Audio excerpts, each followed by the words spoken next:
Hello, and welcome to Prophecy in the News. Thank you for being with us today. Religious freedom is a precious right that's under attack. We've marked multiple anniversaries connected to International Religious Freedom Day. John Stonestreet reported for Breakpoint that President Bill Clinton signed the act into law in 1998. Despite many documents and supposed protection, religious freedom is precarious worldwide and under constant threat. Sometimes the threats become actions, all evil and too numerous to mention. Threats becoming action is also becoming routine. Recently, a bush pilot was kidnapped in Niger. He was a Christian, a missionary flying for the 100-year-old aid group serving in mission. He was taking doctors and nurses to remote hospitals and clinics, trying to help people. But the story is just another sad example of the reality that Nigerian Christians are being persecuted and killed by shadowy figures, usually members of jihadist groups. We have problems here at home, too. The Napa Legal Institute has released its 2025 Faith and Freedom Index. The report ranks each state on a scale of 0 to 100 based on its protections for religious nonprofit organizations.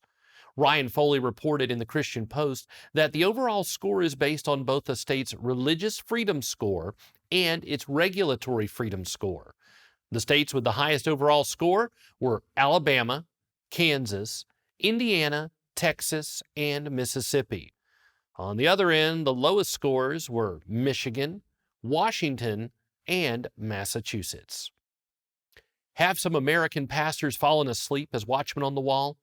Church leaders today face the temptation to remain silent about sin.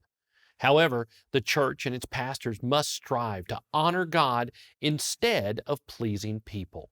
The Apostle Paul spoke directly about this issue, addressing the spirit of people-pleasing that infiltrated the Galatian church.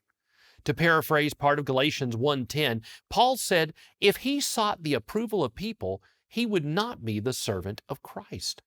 Sometimes the most loving thing the faithful watchman can do is sound the alarm. Follow the Lord's leading as you speak up and alert others to the approaching danger. Read more about the epidemic of silence in American churches in Prophecy in the News magazine number 22. Order yours today and subscribe for more insights into today's church as accusations of Christian nationalism join other epitaphs against Christians trying to follow Scripture. Tech billionaire Peter Thiel is alerting the world to an overlooked danger. The Washington Post reported that in a series of off-the-record lectures delivered recently in San Francisco to sold-out crowds, the venture capitalist warned that critics of technology, artificial intelligence, and financial innovation are legionnaires of the Antichrist. Whoa. They could usher in the destruction of America and an era of global totalitarian rule. He described the modern version of the biblical Antichrist that would be a Luddite who wants to stop all science, using the charming Swedish climate activist Greta Thunberg as an example.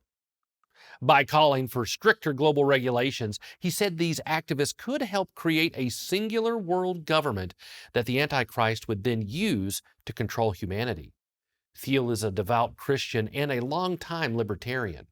The report styled his words as striking in their effort to cast resisting oversight of technology development as a religious battle. It was wonderful to watch as Sophia Forcus walked on her own through a crowd of cheering supporters to a limousine that would take her home.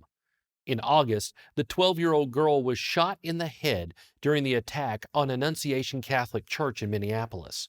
Rushed to emergency surgery, doctors removed part of her skull to relieve the swelling, then placed her in a medically induced coma. Her parents said Sophia's release was one of the most extraordinary days in their lives. A GoFundMe page raised nearly $1.2 million in donations for Sophia and her care.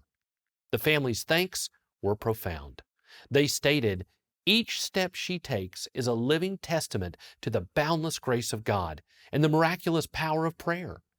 Indeed it is. And we shall all join with them in praying for the victims and their families and giving thanks for the blessing of life for this beautiful young lady.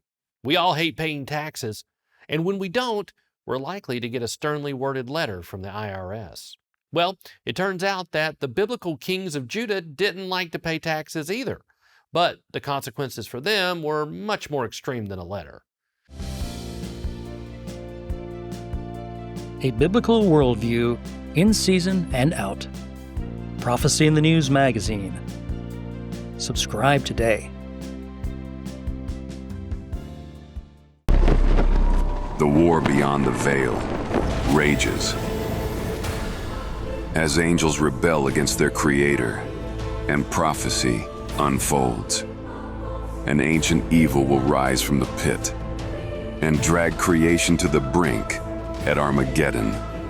Yet the war of the princes will be won by the King of Kings.